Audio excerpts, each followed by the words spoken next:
guys ইটা বাজিল এটা 50 ইটা আমি কিটা গা চা ধুই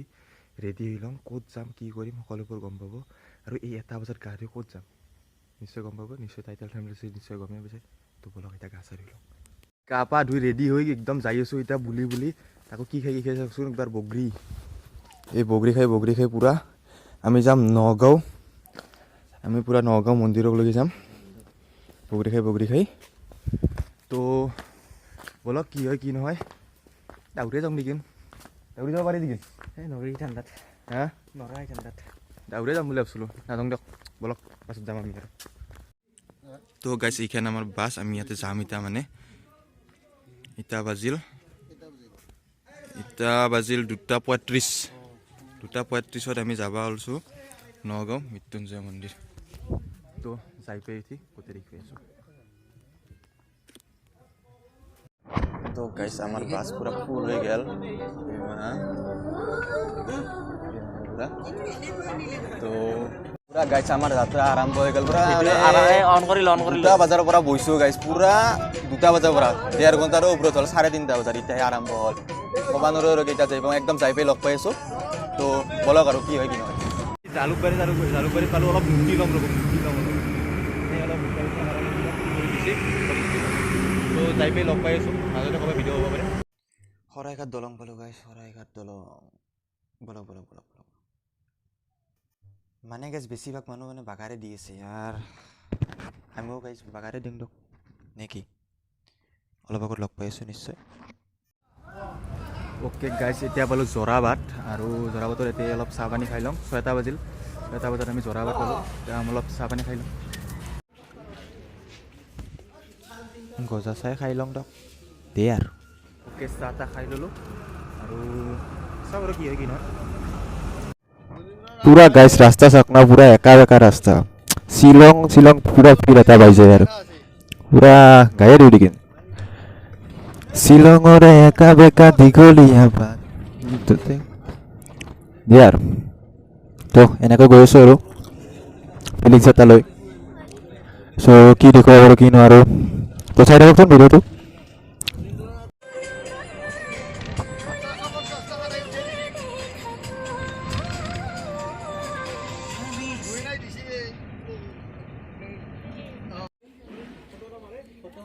গাইছ এতিয়া আমি আহি পালোঁ বৰদোৱা আৰু বৰদোৱাৰ পৰা প্ৰায় 70 কিলোমিটাৰ আছে তালৈকে তো বৰদোৱাৰ ব্লগটো একলাগে পাব আৰু প্ৰথম নগাঁৱৰ পৰা আহোঁ তাৰপিছত তাৰ পৰা আহি ইয়াত উঠিম তো বলক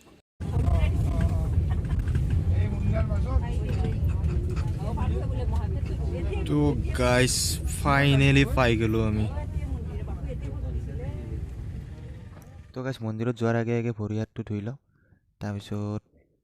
চাকিটো জ্বলাই আৰু তাৰপিছত গোটেইখিনি দেখিবলৈ চেষ্টা কৰিম তো গাইজ ফাইনেলি আহি পালোঁ আমি মৃত্যুঞ্জয় মন্দিৰ মোৰ পিছফালে এইটো চাব পাৰে মৃত্যুঞ্জয় মন্দিৰ কিন্তু তাৰ আগত যোৱাৰ আগে চাকি ধূপ লৈ লওঁ তাত জ্বলাব লাগিব নহয় জানো তো প্ৰথম লৈ লওঁ তাৰপিছত সম্পূৰ্ণ ভিডিঅ'খিনি দেখুৱাবলৈ চেষ্টা কৰিম তো গাইজ চাকি ধূপ লৈ ল'লোঁ আৰু এতিয়া চাকি ধূপখিনি জ্বলাই লওঁ তাৰপিছত আপোনালোকক গোটেই মন্দিৰটো দেখুৱাবলৈ চেষ্টা কৰিম আৰু লগৰ এটাই ড্ৰোন আনিছে ৰ'ব ড্ৰোন শ্বট দিব চেষ্টা কৰিম আজি ফাৰ্ষ্ট টাইম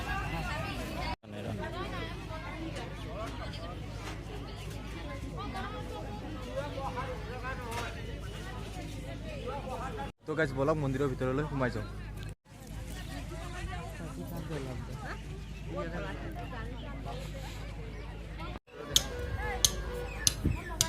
আপোনালোকে পিছফালে মন্দিৰটো দেখি নিশ্চয় অনুমান কৰিব পাৰিছে কিমান এতিয়া ডাঙৰ নহয় জানো চ' বলক যদি পাৰোঁ ইয়াৰ পিছত ড্ৰোন শ্বট এতিয়া দেখিবলৈ চেষ্টা কৰিম